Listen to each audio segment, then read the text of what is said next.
그래서 제가 오늘 아침에도 새벽에도 그 얘기를 했네요. 예전에 제가 캘거리 살 때만 하더라도 교인들 100%가 다 예수 믿었어요. 간혹 거기에 이제 조금 안 좋은 그 이단을 믿는 사람들이 몇 있었어요.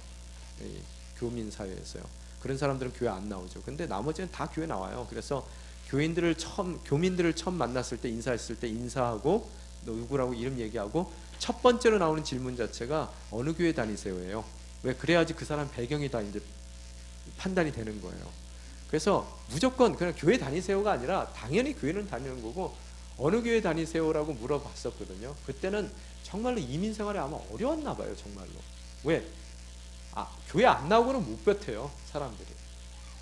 정말로 어려웠어요. 날씨도 지금은 이 캐나다가 지구 온난화에 가장 수혜를 보고 있는 나라인 것 같아요. 예.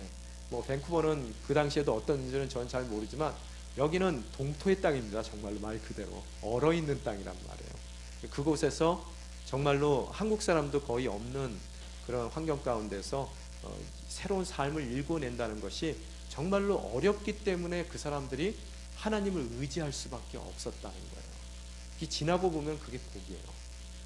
그게 목회자로서 보면은 처음에 올 때는 정말로 하나님을 간절히 매달릴 수밖에 없는 상황 가운데 처했던 사람들이 제가 이제 진리 1을 선포합니다. 진리 첫 번째 진리요. 시간이 해결합니다. 저는 많은 케이스를 봤어요. 와서 죽을 것 같이 기도하고 막 이 캐나다 생활 어떻게 해야 될지 막막해하고 너무너무 힘들어해요. 그래서 하나님 달랑달랑 매달리는데요.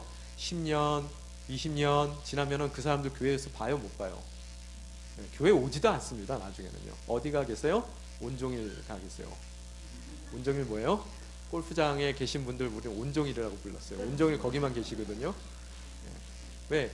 이 인생의 모든 문제들이 이제 해결되면 어떻다고요? 하나님하고 점점 하나님의 필요성을 못 느끼더라고요. 나중에 가서 언제 또 필요성을 느껴요? 자식 문제 때문에요. 그럼 또 돌아와요. 그래서 막 눈물 범벅이 돼서 눈물 흘리고 또 자식 문제 잘 해결되잖아요. 또 없어져요. 그리고 어디 가 있어요? 또 온종일 가 있어요. 그러다가 조금 지나면 또 무슨 문제로 또 울고불고 하나님께 매달려요? 자기의 건강 문제예요. 그게 우리도 똑같단 말이에요. 그래서 평상시에 꾸준히 하세요. 신앙생활을. 그랬을 때 울고불고 할 일이 없습니다. 어렵더라도 그 어려움의 이유를 너무나 정확하게 잘 알아요. 이 에스라의 이야기를 갖다 여러분이 보시게 되면은 하나님이 그냥 내버려 두시지 않으세요. 여러분 인생 가운데 그냥 나는 하나님이 한 번도 그렇게 큰 고통과 어려움을 준 적이 없다. 나는 너무 평탄하게 살았다. 좀 심각하게 고민해 보셔야 된다는 거예요. 그 얘기가 정말로 좋은 얘기인지. 왜? 내버려 뒀다는 얘기예요. 왜? 틀림없이 여러분 범죄하고 살거든요. 하나님 모른다 그러고 살거든요. 편안할 때요. 그게 우리의 죄성이란 말이에요. 그럼 내 인생 가운데 정말로 굴곡이 하나도 없었다 그러면은 하나님이 왜 나를 그냥 내버려 뒀을까? 정말로 두려운 마음 가운데 여러분이 그걸 생각을 하셔야 된다는 거예요. 왜? 사랑의 표현이에요. 어렵다는 거는요. 그래서 이스라엘 백성들도 늘 사고를 쳐요. 그러면 어떻게 돼요?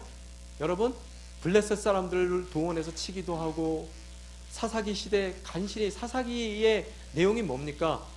하나님께서 울부짖기에 구원하셨기에 그들이 구원받고 그 다음에 자기의 소견대로 오는 대로 행하더라. 그러면서 계속해서 맞고 얻어 터지고 회복되고 자기 소견대로 또 막 살고 또 얻어 터지고 또 회복되고 이 사이클에 계속 반복이거든요. 이스라엘 역사가 다 그래요. 그러니까 또 그 다음에는 북왕국이 또 속을 새겨요. 어떻게 해요? 아시리아라는 나라를 통해서 강력한 나라를 통해서 완전히 초토화를 시켜버린단 말이에요. 그죠? 하나님이 여러분 인생을 초토화시킵니다. 왜? 사랑하기 때문에요. 떨어져 나가면 안 되겠다는 거예요. 그렇기 때문에 완전히 나보다 더 악한 사람들을 들어서서 초토화시켜버려요. 그래서 다 소 끌고 가듯이 코에다가 다 뭐예요? 이거 뭐라 그러죠? 그거 뭐라 그러죠? 소 뭐라 그러죠? 이거? 뭐라 그래요? 하여튼 거시기를 이렇게 해서요. 예, 그래서 끌고 간단 말이에요. 정말로 사람의 코를 뚫어가지고 거기다 고리를 걸어서요, 빨가 벗겨서 데리고 갔어요. 왜? 벌거벗고 코를 끼웠다는 얘기는 뭐예요? 짐승이라는 얘기예요. 가축. 그래서 데리고 갔단 말이에요. 그렇게 아스리아 사람들이 그랬다는 거예요. 그러고 나서도 북왕국이 그렇게 망했으면은 남왕국은 좀 정신 차려야 되잖아요. 남왕국도 정신 못 차리니까 어떻게 해요? 바벨론을 들어서 그들을 치시더라는 거예요. 그 칠 때 예레미야와 이사야가 하는 얘기가 뭐예요? 우리는 주워 맞아야 된다는 거예요. 그거 한가할 생각도 하지 말라 그래요. 여러분 한번 생각해 보세요. 갑자기 우리가 일제 때 침략을 받고 있는데 한가하지 마세요. 우리 맞아야 됩니다. 그러면 여러분 그 사람 갖고 뭐라 그러겠어요? 친일파라 그러겠죠? 그죠? 저도 지금 두려워요. 저거 찍어가지고 괜히 또 이 다음에 제가 뭐 어디 국무총리라도 나가면 친일파 될까봐 이 얘기를 해서 그 컨텍스트를 여러분 잘 보셔야 된다는 거예요. 그죠? 그래서 어떻게 해요? 바벨론이 침공을 했을 때 요번에는 그냥 가만히 얻어 터지고만 있는 게 아니에요. 하나님이 완전히 뿌리를 뽑아버리십니다. 어떻게 해요? 여러분, 이스라엘 백성들에게 가장 중요한 것은 성전이에요. 하나님이 거하시는 장소란 말이에요. 하나님의 임재의 자리예요. 그걸 어떻게 하세요? 하나님께서 자기가 거하시는 그 성전을 불태워버리세요. 바벨론 사람들로 하여금 짓밟게 만드시고요, 그걸 불태워버리게 만드시고 무너뜨려 버리신단 말이에요. 이들에게는 완전히 진짜로 이제는 소망 자체가 없는 거예요. 왜? 하나님의 임재만 있다면 요 정도의 어려움은 이겨낼 수 있다고 생각하는 사람들이에요. 아무리 내가 지금 고달픈 삶을 살고 있다 하더라도 성전에서 제사를 지내고 하나님 앞에 온전히 다시 쓸 수 있으면은 내가 회복될 수 있다는 희망을 갖고 있었던 사람들인데 어떻다고요? 완전히 성전까지 하나님께서 쓸어버리신단 말이에요. 왜 그래요? 사랑하기 때문에 그런 거예요. 하나님이 거하시는 그들과 교통할 수 있는 그런 유일한 자리였던 그 성전을 하나님께서 하나님의 손으로 쓸어버리세요. 바벨론 사람들 통해서요. 불태워지고 모든 집기들은 다 약탈당해서 바벨론으로 실려간단 말이에요. 끌려가는 입장에서 뭐라고 생각했어요? 내 마지막 보루까지 다 무너진 거예요. 하나님은 그렇게 철저하게 짓밟아 놓으실 때도 있더라는 거예요. 왜요? 사건을 보면은 완전한 멸망이지만 섭리를 바라봤을 때 뭘 느껴요? 그것이 하나님이 나를 향한 사랑의 표현이라는 것을 느낄 수 있다는 거예요. 그래서 예레미야가 얘기하는 게 뭐예요? 걱정하지 말라는 거예요. 지금 우리가 모든 것을 다 잃게 되더라도, 지금 우리가 포로로 바벨론에 끌려간다 하더라도 70년이 되면 하나님께서 우리를 다시 회복시키겠다는 약속을 주신단 말이에요. 그 말씀에 귀가 열려있는 사람들은 아무리 성전이 무너지는 어려움이 있다 하더라도 그 사람은 소망을 갖게 되는 것이고, 소망 가운데에서 그들은 좌절하지는 않고 절망하지도 않고 오히려 주님의 그 70년이라고 약속하신 그 약속을 붙들며 나아가는 복된 인생이 되더라는 거예요. 그들에게는 성전이 무너졌습니다. 여러분의 성전은 뭐냐는 거예요. 여러분이 마지막으로 붙들고 있는 그것이 뭐냐는 거예요.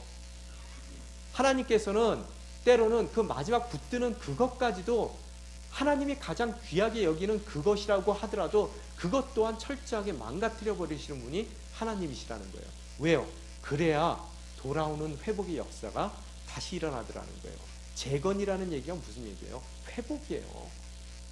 불타버리고 약탈당하고 그 어떤 것도 남지 않았던 예루살렘에 그들이 복귀하게 되는 것이고, 또한 그 폐허가 된 그 자리에 그들이 성전을 재건하게 되는 것이고, 또 재건된 성전 가운데 하나님의 말씀이 다시 한번 임하게 되는 그런 역사를 하나님께서 허락하시더라는 거예요.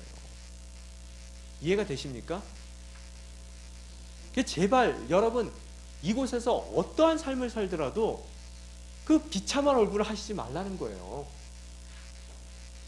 그게 여러분이 그 얼굴을 할 수밖에 없는 상황 가운데를 내모시는 그분의 그 손길을 여러분이 바라보실 수가 있다면은 우리는 그 일까지도 감사하게 되는 것이고, 그 감사 가운데 정말로 주님께서 70년이 되는 그 해에 우리를 해방시켜 주시고 회복시켜 주시고 다시 한번 주님의 임재 가운데로 정말로 올바로 쓴 그분이 원하시는 그 자녀의 모습으로 뭐예요? 모든 것을 돌이키신다는 그 그 약속을 여러분이 믿기만 한다면 어떻다고요?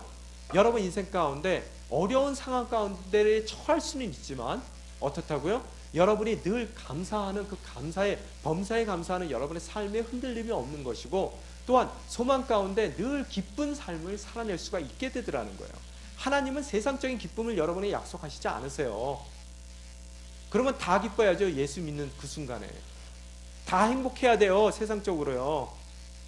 그죠? 전부 다 운이 좋은 사람이 돼야 돼요. 대학도 척척척척 애들이 붙어주고요. 또 대학만 나온 게 아니라 대학 나오자마자 어디 기가 막힌 직장에 척척 들어가 줘야 되는 거고, 그리고 정말로 내가 생각했던 것보다 더 좋은 그런 배우자들을 만나서 결혼해야 되고 말썽 없이 살아줘야 된단 말이에요. 내가 예수를 잘 믿는데 만약에 그 모든 것이 하나님이 모든 이들에게 원하시는 거라면요, 세상적인 행복과 세상적인 기쁨 하나님이 여러분에게 약속하시지 않습니다. 뭘 약속했어요? 하늘나라의 기쁨, 하늘나라의 복을 여러분에게 약속하세요. 팔복을 여러분에게 주기를 원하는데 여러분은 그걸 마다하세요. 그래놓고 세상적인 행복을 대신 주세요 라고 여러분 기도하더라는 거예요. 또한 하나님께서 하늘나라의 기쁨을 정말로 섭리를 깨닫는 것으로서 얻어지는 그 기쁨을 여러분 인생 가운데 허락하기를 원하시는데, 여러분은 사건 가운데서의 기쁨을 원하더라는 거예요. 그런 여러분의 기도에 하나님이 어떻게 응답하시겠어요? 응답해야 될까요?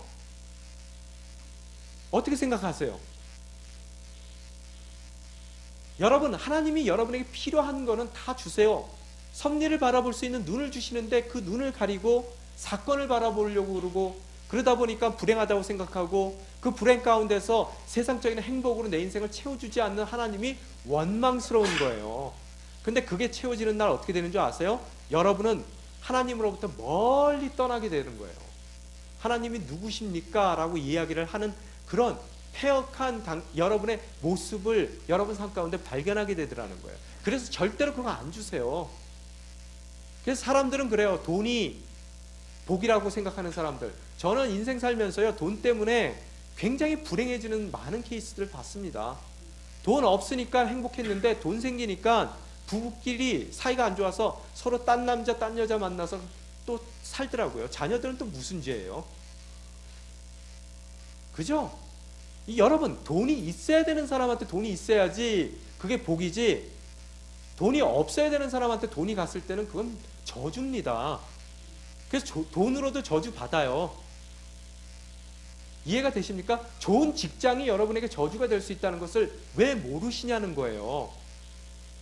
일이 안 풀리는 것이 여러분에게 복이에요. 왜? 안 풀리기 때문에 하나님의 손길을 끝까지 잡고 겸손한 자로서 늘 나아간단 말이에요. 하는 일마다 잘 되면 어떻게 되는 줄 아세요? 여러분, 내가 다 했어요. 목이 곧아집니다. 그러다가 한 방에 훅 가요. 그러면 그런 사람들은요, 조그만 일에도 절대로 못 일어납니다. 여러분에게 계속 잽을 매기시는 거예요. 그래서 어때요? 여러분에게 맷집을 길러주시는 거예요. 그래서 세상에 무서울 게 없습니다. 그래서 항상 성경이 뭐라 그래요? 우리가 감당할 수 있는 시험만 허락하신다는 거예요. 절대로 내 눈앞이 캄캄하죠? 이민생활 시작해 보려니까 이걸 어떻게 해야 될지 모르겠어요. 이게 올 때 비자 받은 것 같지만 일만 척척척척 해결이 된다면은 한 1, 2년 안에 먹고 사는 문제가 해결돼야 되는데 왜 10년이 됐는데도 이게 안 됩니까? 아마 여러분이 그렇게 생각하실 거예요. 안 되는 이유가 있어요. 잘 되면은 온종일 돼요. 온종일 됩니다.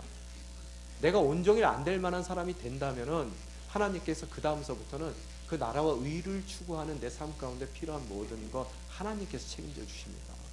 그래야 그게 복이 돼요. 가나안 땅이 복이 되기 위해서요, 광야에 40년의 헤매는 시간들이 있어야 돼요. 그래야 광야로 준비된 그들의 삶이 가나안 땅에서 복된 삶이 되는 거예요. 왜 그걸 모르세요? 고난을 주시면 고난에 감사하시고, 그 고난을 통해서 그분께서 회복하시는 그 날에 대한 소망을 갖고, 그 소망 가운데서 기쁜 삶을 살아낼 때 우리는 정말로 영적으로 성숙한 사람이 되는 것이고, 그 성숙한 만큼 하나님께서 그 나에 대한 복의 기준을 바꿔 주세요. 예전에는 좀 빚이 있어야 행복할 수 있는 사람이면 빚 있게 해주시고요.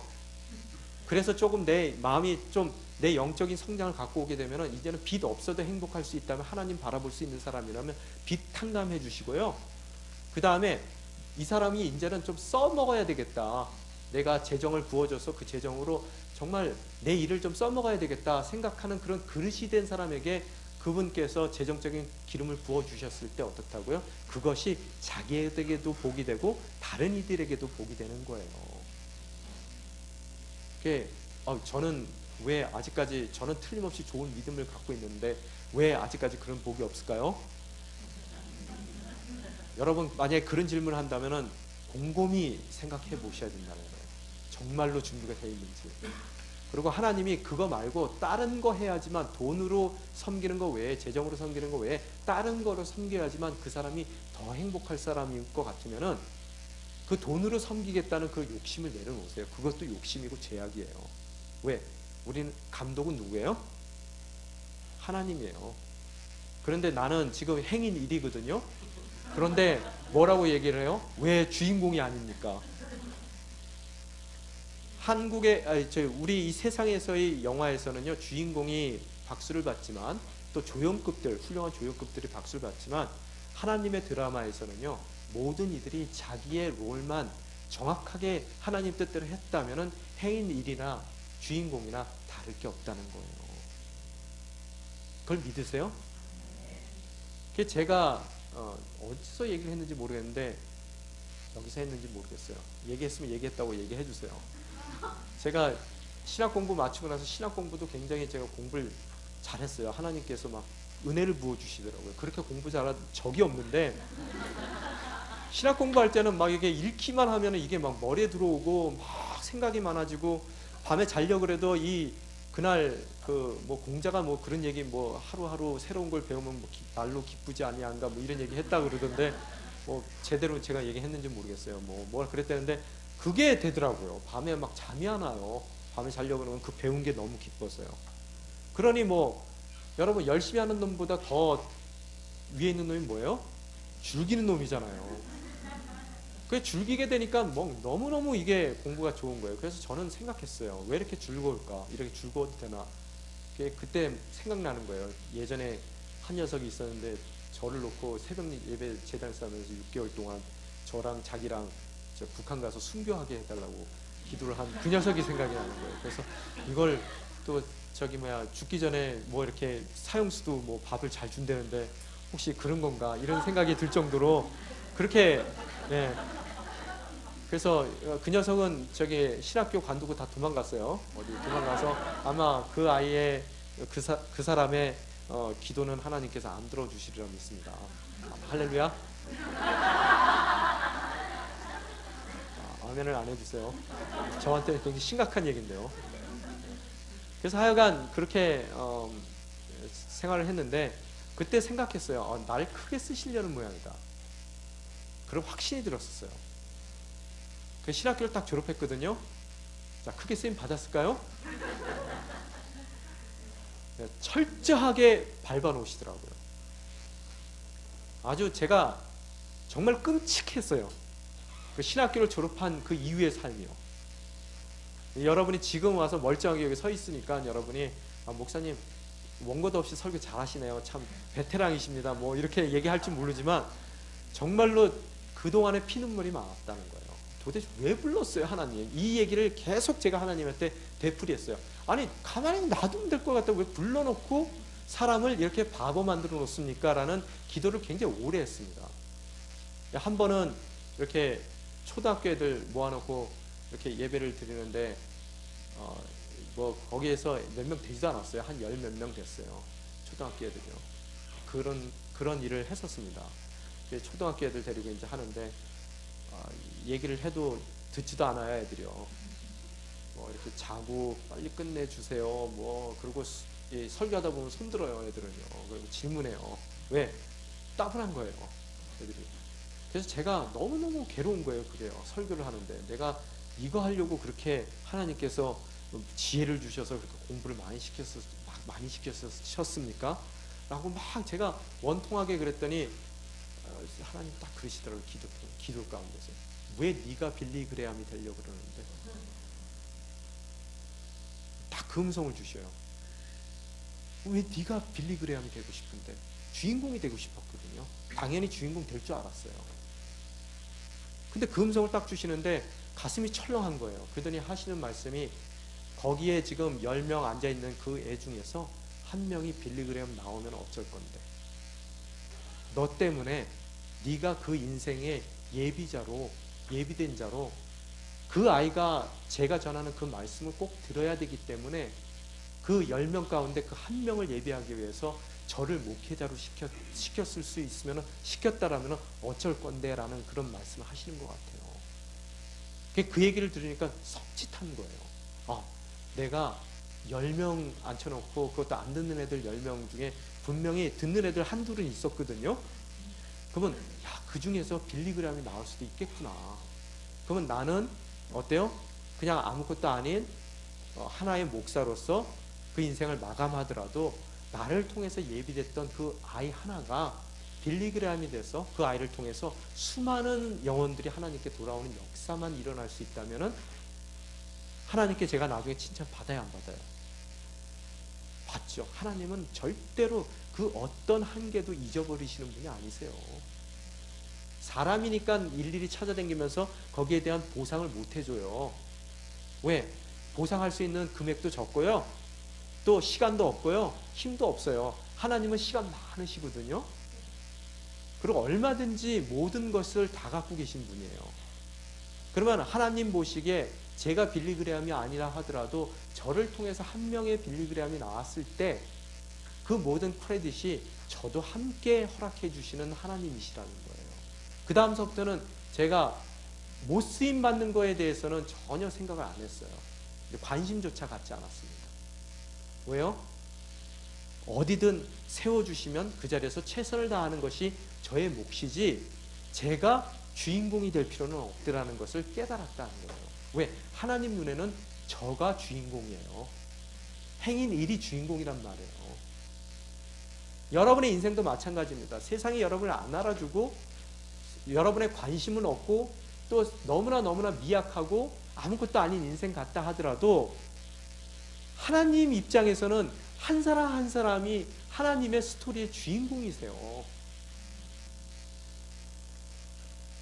여러분이 서 있는 그곳에서 정말로 내가 하나님이 요구하는 연기력을 다 발휘해서 내가 할 수 있는 그 모든 것을 했을 때 아무리 내 앞에 있는 청중이 없다 하더라도 나는 하나님 앞에 주인공이란 말이에요. 그걸 깨닫게 돼서 그 다음부터는 상관 안 해요. 바이블 스터디 열어놨더니 하나도 안 와요. 제 아내한테도 그런 얘기를 안 했었는데 요 근래 와서 저도 이제 나이가 먹어가나 봐요. 자꾸 옛날 얘기하는 거 보니까요. 그래서 바이블 스터디 클래스 열어놨는데 많이 올 줄 알았는데 하나도 안 와요. 그래서 혼자서 그 자리에 앉아서 기도하다가 시간 보고 끝날 시간 돼서 집에 간 적이 있어요. 강사 혼자만 있다가 그걸 몇 주를 했어요.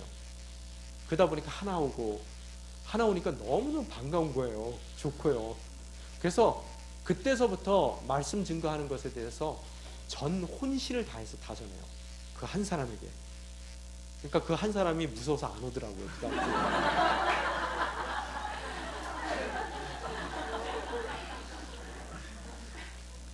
그래서 하여튼 어쩌다가 제가 이 얘기까지 나왔는지 모르겠는데 멀리 떨어져 왔습니다. 하여튼 다시 본문으로 돌아갔어요. 그래서 여러분이 잊지 마시라는 거예요. 회복될 수 있다는 기대만 갖고 있고 하나님께서 여러분 인생 가운데 여러분의 성전도 허물어 버리시는 분이 하나님이세요.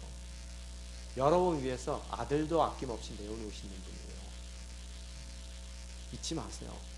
그러기에 회복이 되는 거예요. 성전이 무너졌으니까 회복이 되는 거라고.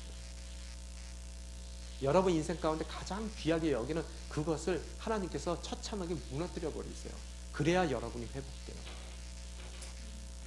그 마음 가운데서 여러분이 소망의 눈을 갖기 시작하면 그 다음서부터는 어떠한 상황 가운데서든 최선을 다하는 요셉과 같은 인물이 되는 거예요.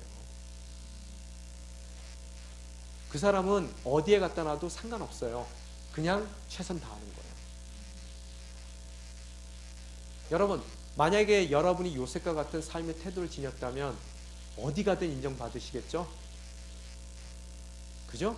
사람들이 왜 그럴까? 저 완전히 돌 아이 아니야? 이렇게 얘기를 할 거예요. 그죠? 왜 저 사람은 뭘 저렇게 먹고 살 일이 있다고 저기서 최선을 다하나? 참 미련하다라는 이야기를 할 거예요. 그런데 나중에 지나다 보면은 생각해요. 왜 그럴까 정말로? 왜? 감동이 오거든요. 제가 이번 화요일 날도 우리 목회자 모임 가질 때 이 시대의 키워드는 감동이에요. 감동. 감동자만 붙으면 사람들이 다 감동해요. 그래서 제가 그랬습니다. 어떤 목회를 해야 되냐? 감동 목회. 감동 목회를 어떻게 해야 되냐? 말로만 하면 돼요, 안 돼요? 너무 많이 봤죠? 그동안? 어떻게 해야 돼요? 말 안 하고 행동하는 거예요. 그게 우리 시대의 목회라고 생각해요, 저는요. 그래서 우리 부교육자들한테 그랬어요. 감동 목회 하시라고. 감동을 줄 수 있는 목회.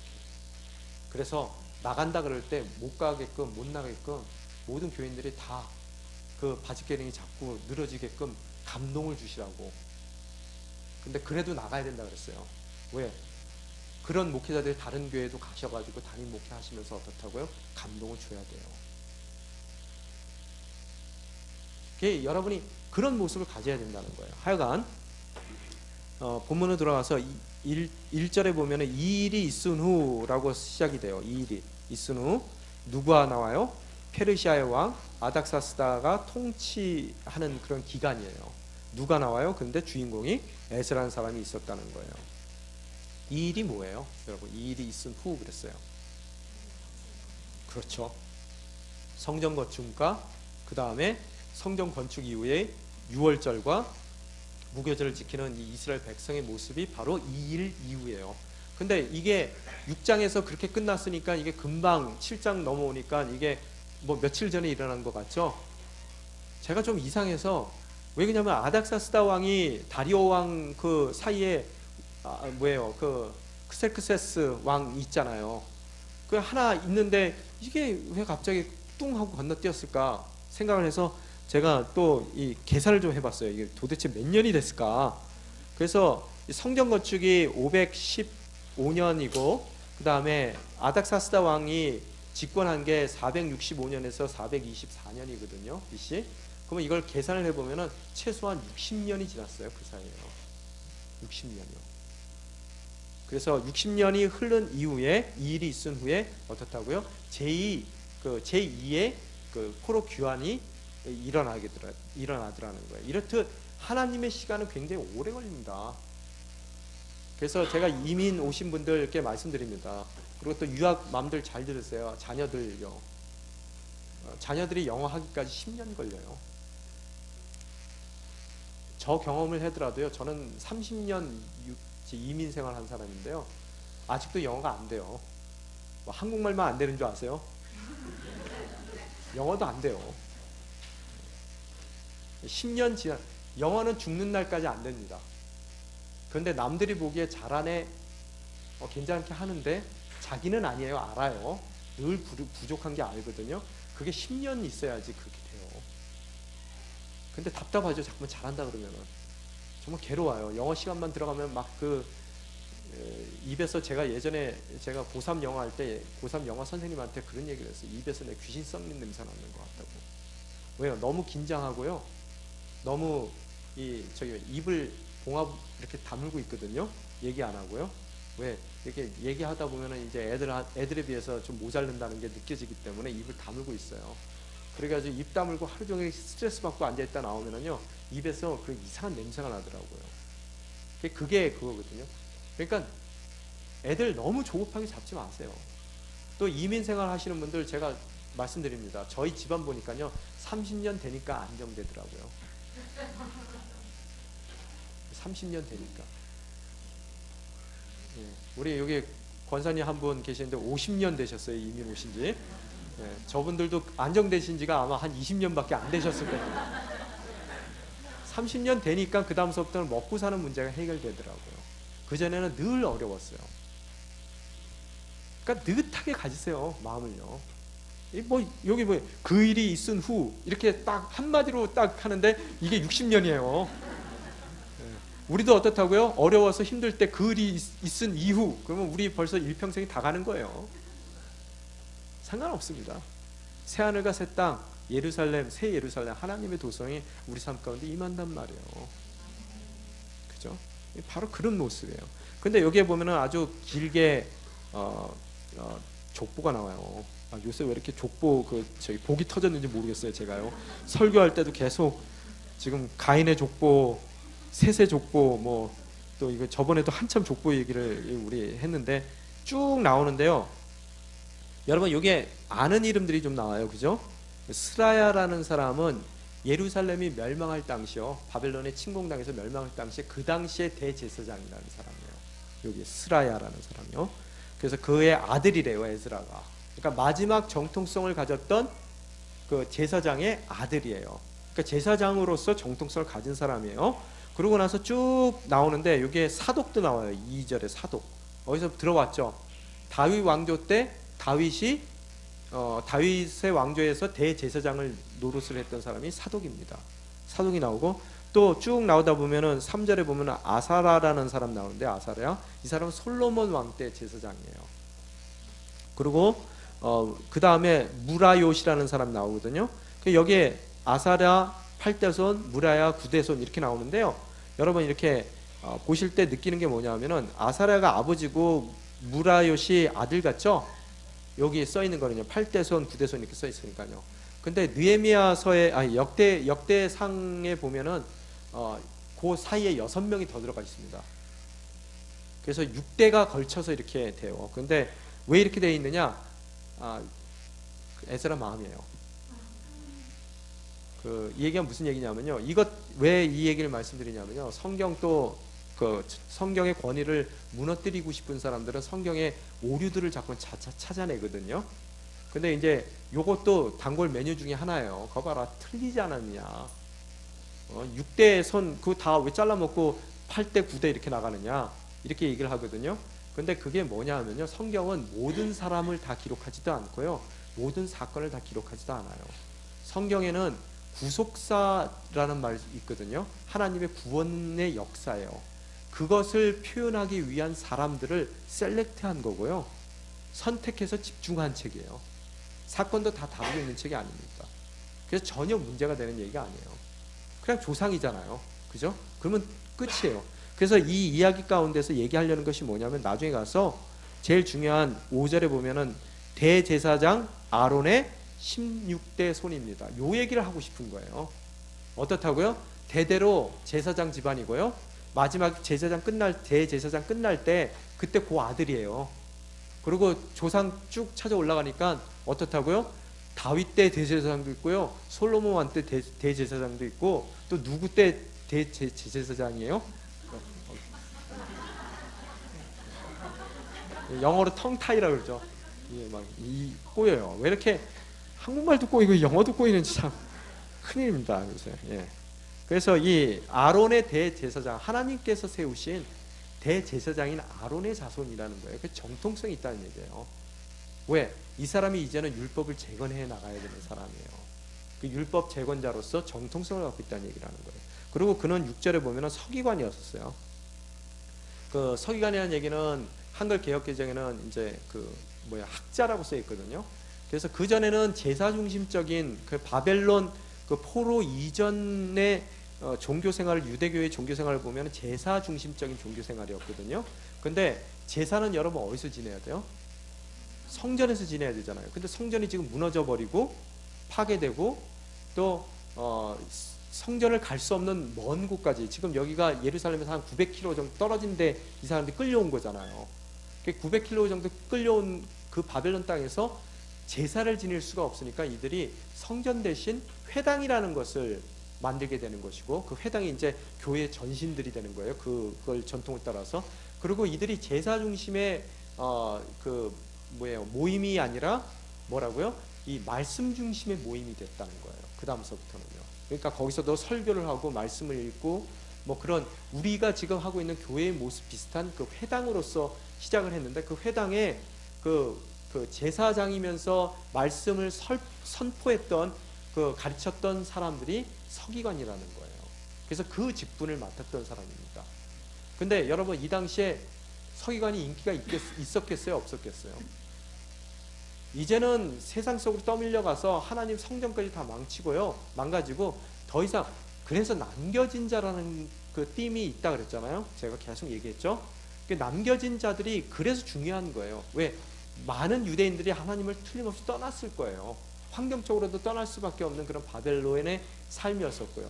그렇지만 남겨진 자들은 항상 하나님 말씀에 붙어 있으려고 부단한 노력을 해왔다는 거예요. 에스라가 그 중심에 있었던 사람입니다. 그죠? 그러고 나서 그가 어떠냐 하면은 그의 하나님 여호와의 손길이 그 위에 있었기 때문에 왕은 에스라가 요청한 것이라면 다 들어주었다는 거예요.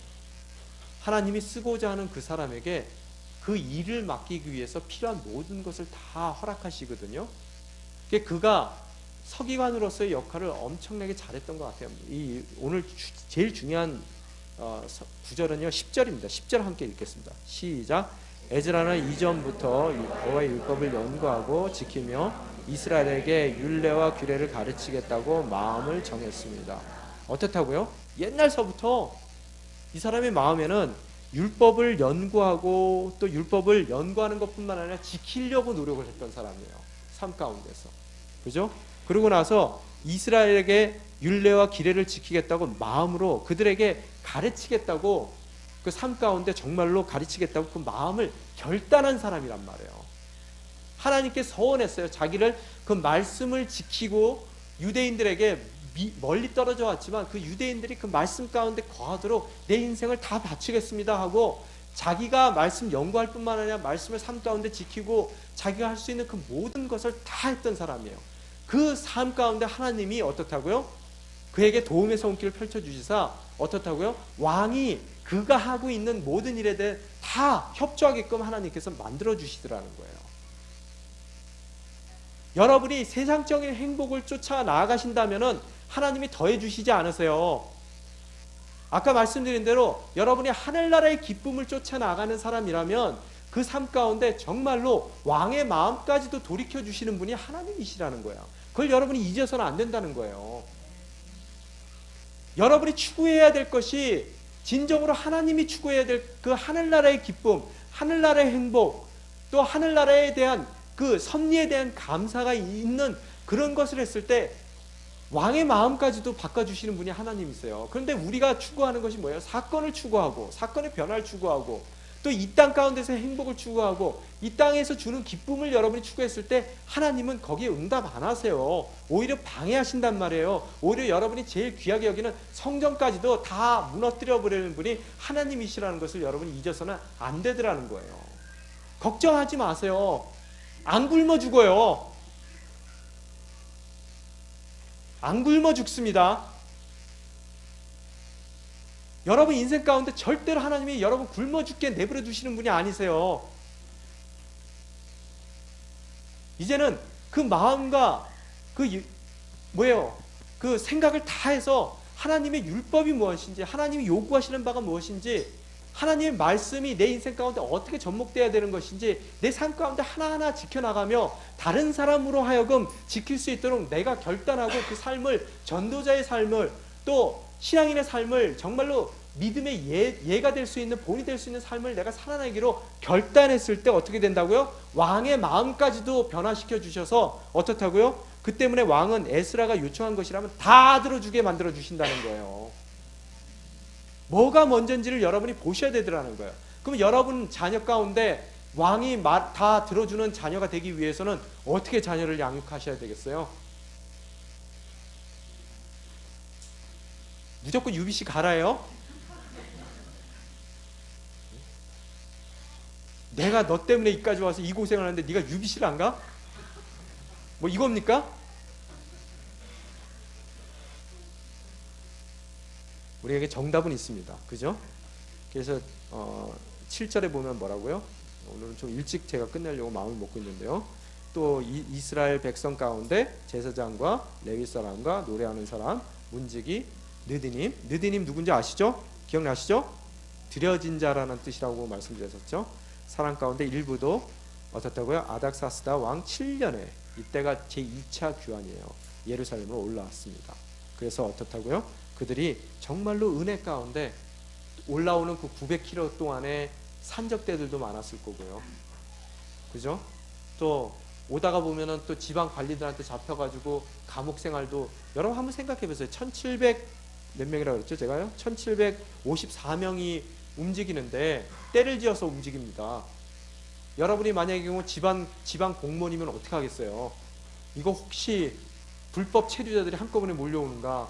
아니면은 뭐예요? 멕시칸들 막 그 미국 국경 넘듯이 그렇게 하는가? 아니면은 여러분이 이게 전쟁인가? 멀리서 보면 전쟁으로 볼 수도 있단 말이에요.